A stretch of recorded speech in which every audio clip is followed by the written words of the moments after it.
Good morning बच्चों। Glow of physics में आप सबका स्वागत है।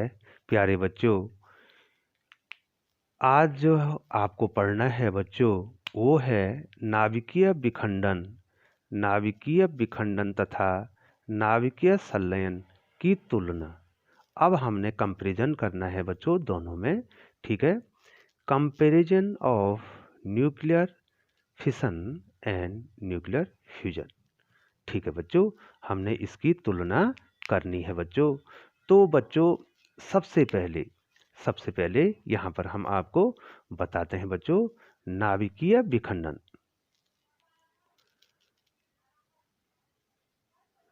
नाभिकीय विखंडन,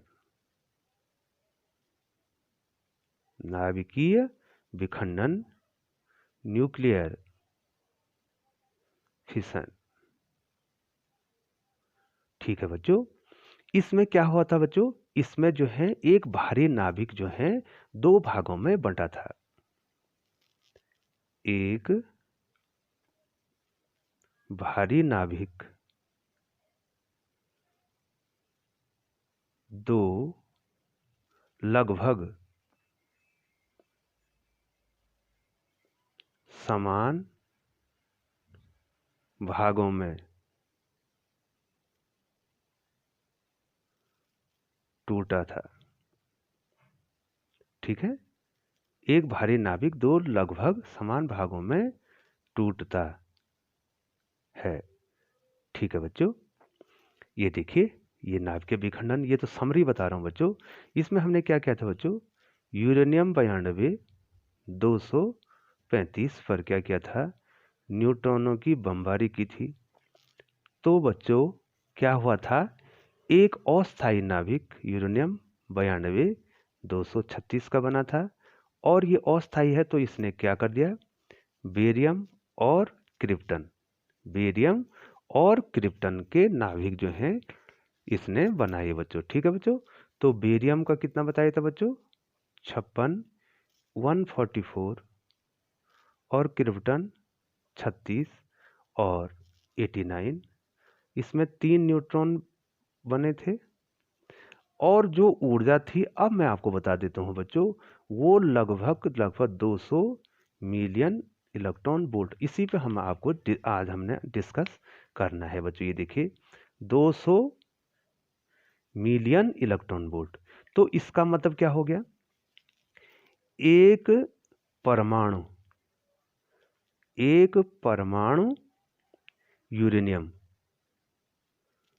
यूरेनियम द्वारा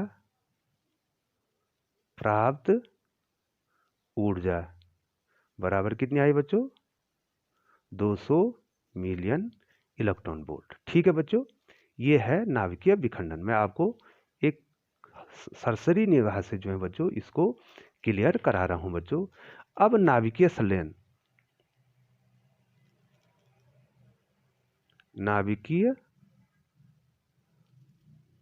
संलयन, नाभिकीय संलयन में हुआ क्या था बच्चों, इसमें होता क्या है, इसमें हल्के हल्के नाभिक संयुक्त होकर भारी नाभिक बनाते हैं,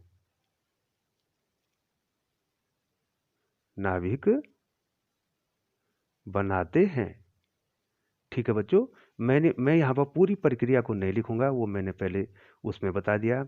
यहाँ पर क्या हो रहे हैं, 3 जो न्यूट्रॉन हैं, 3 न्यूट्रॉन जो हैं आपस में संलयित हो रहे हैं, और वो क्या बना दे रहे हैं बच्चों, वो अल्फा पार्टिकल हीलियम का नाभिक हीलियम बना दे रहे हैं, ठीक है बच्चों।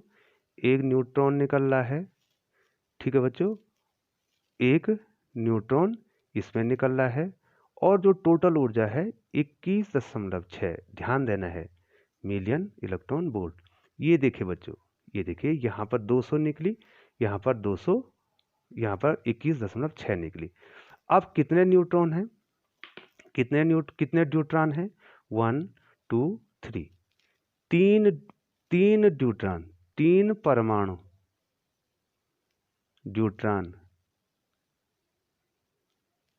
की ऊर्जा बराबर 21.6 मिलियन एंड वोल्ट। ठीक है बच्चों, एक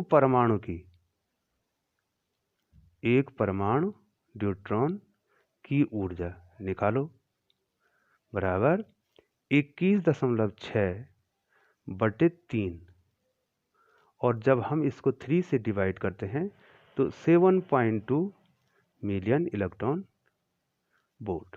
ये देखिए बच्चों, यहाँ एक परमाणु यूरेनियम से 200 मिलियन वोल्ट निकल ली है, और यहाँ पर एक परमाणु से कितनी निकल ली? 7.2। तो आप यहाँ पर ये कहेंगे कि ऊर्जा किसकी ज़्यादा निकल ली है? नाभिकीय विखंडन में निकल ली है कि नाभिकीय संलयन में?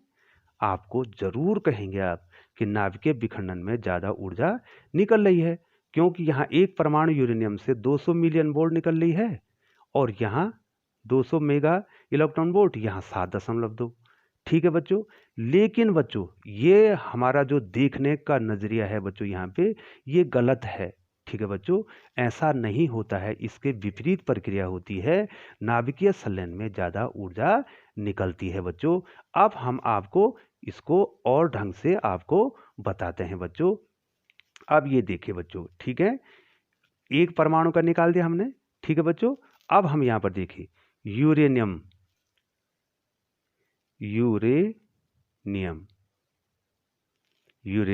ध्यान देंगे बच्चों, बहुत ही इंटरेस्टिंग है। 92,235। ठीक है बच्चों, के परमाणुओं की संख्या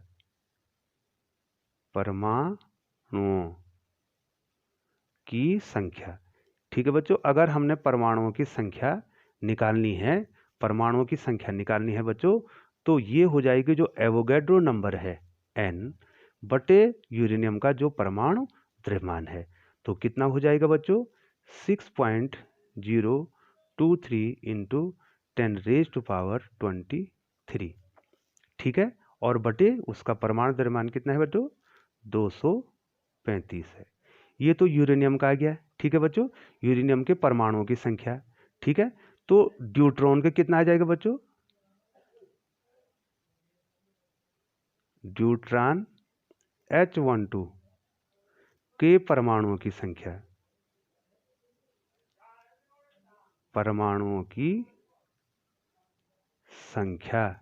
ठीक है बच्चों, बताओ बच्चों, तो कितना हो जाएगा? वही n बटे m।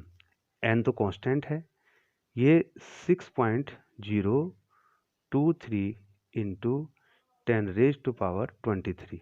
ठीक है, और बाई कितना होगा? इसका परमाणु द्रव्यमान कितना है? बाई 2। ठीक है बच्चों, इतना बच्चों आपको आ गया। हाँ बच्चों, तो एक यूरेनियम 92,235 के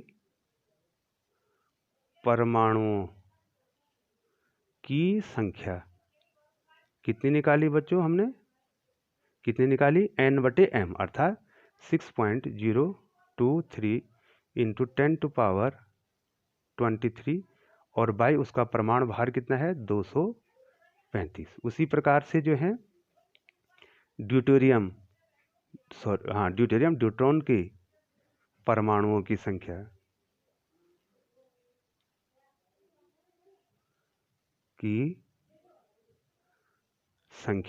कितनी निकली बच्चों? वही n बटे m, 6.023 इंटू 10⁻23, बाई कितना हो जाएगा? 2।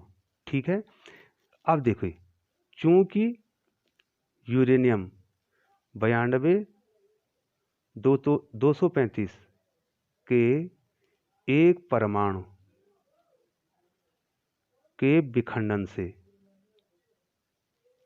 विखंडन से प्राप्त ऊर्जा कितनी निकली बच्चों? 200 मिलियन इलेक्ट्रॉन वोल्ट।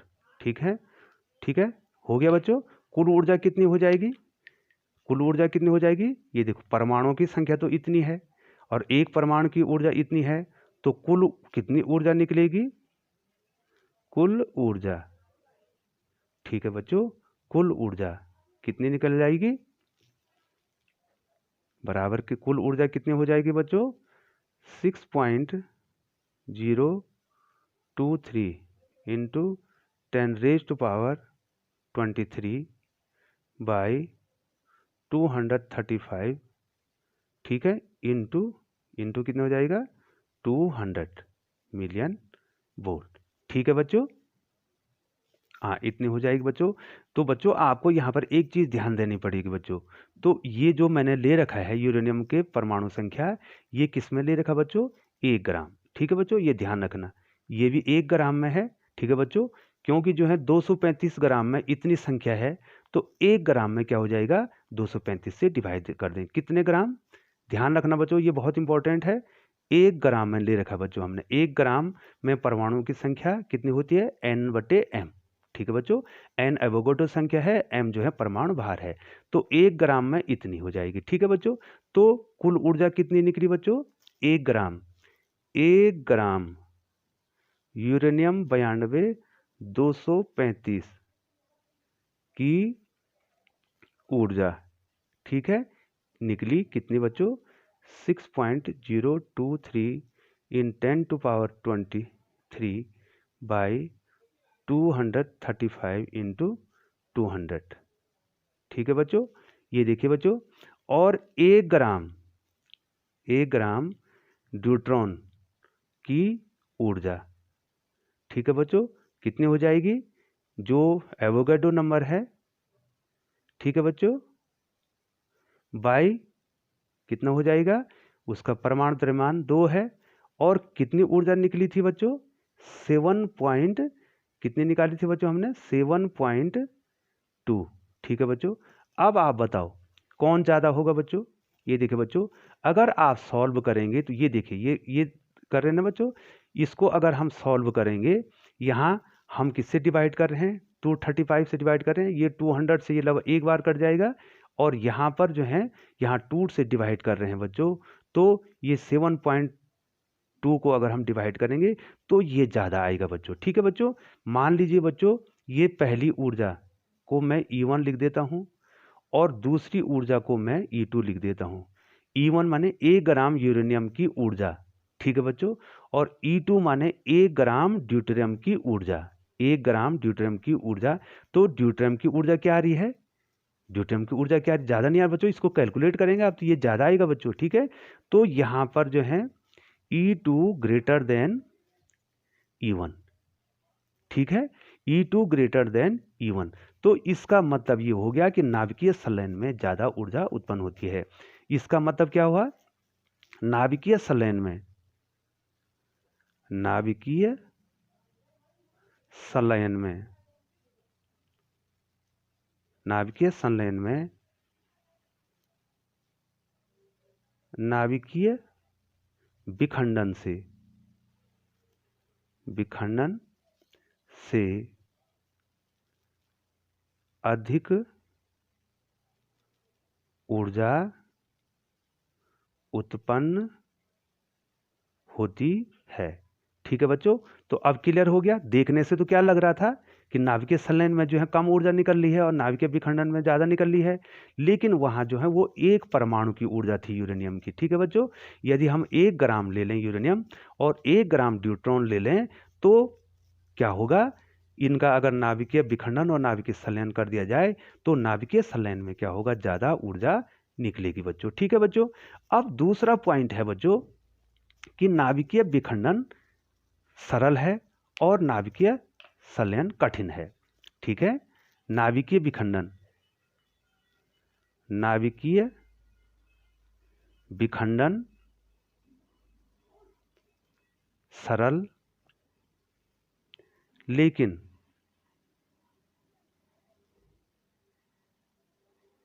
नाभिकीय संलयन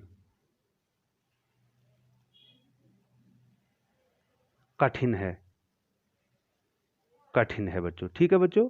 अब देखिए बच्चों, नाभिकों को तोड़ना आसान है और नाभिकों को जोड़ना कठिन है बच्चों।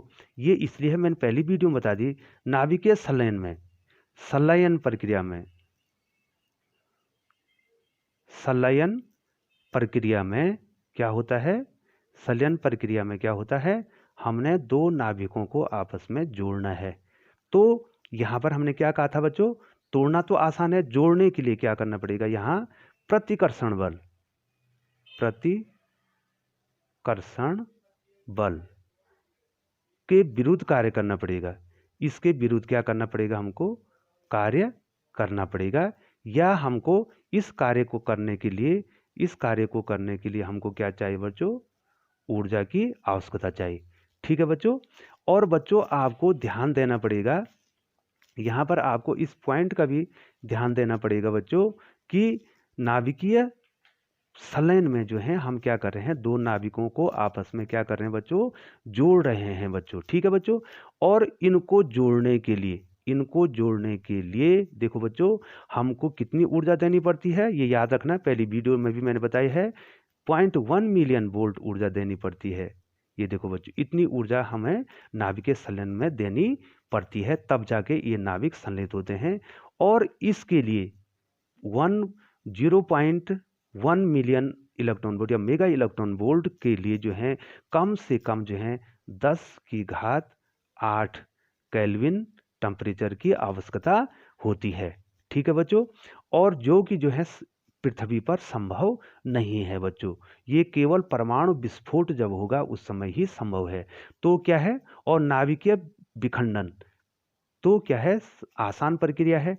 और यहाँ पर हम हाइड्रोजन परमाणु बम को आसानी से बना देते हैं, लेकिन हम हाइड्रोजन बम को आसानी से नहीं बना सकते हैं। तो नाभिकीय विखंडन सरल है और नाभिकीय संलयन क्या है, कठिन है।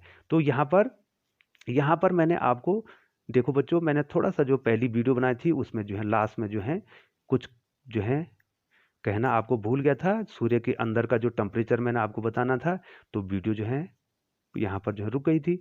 तो बच्चों यहाँ पर मैं आपको बता दूं कि सूर्य में क्यों होता है, सूर्य में नाभिकीय संलयन क्यों हो जाता है, इतना टेम्परेचर कैसे प्राप्त होता है। तो इस सूरज के जो बाहर का ताप है, बाहरी ताप है, वो 8000 केल्विन है। और अंदर का जो टेम्परेचर है, अंदर का जो टेम्परेचर है वो बहुत ज़्यादा है, 2 × 10⁷ केल्विन। ठीक है बच्चों। तो वो लगभग जो है इतनी ऊर्जा दे देता है, कितनी, 0.1 मिलियन इलेक्ट्रॉन वोल्ट ऊर्जा दे देता है। और सूर्य में जो है जितने भी परमाणु हैं वो आयनित अवस्था में रहते हैं। और आयनित अवस्था में जब वो रहते हैं बच्चों, तो वो क्या हो जाते हैं, बहुत जल्दी जो है इतनी ऊर्जा गेन कर देते हैं, 0.1 मिलियन वोल्ट ऊर्जा गेन कर देते हैं। और उनके नाभिक क्या हो जाते हैं, आपस में संलयित हो जाते हैं। ठीक है बच्चों। और यहाँ परमाणु जो नाभिकीय विखंडन है उसका उदाहरण है, उसका उदाहरण मैंने कहा था, जो अनियंत्रित अभिक्रिया है उसका उदाहरण है हाइड्रोजन परमाणु बम। और नियंत्रित अभिक्रिया का उदाहरण नाभिकीय रिएक्टर बताया था। और नाभिकीय संलयन का उदाहरण है हाइड्रोजन बम। तो बहुत बहुत धन्यवाद बच्चों।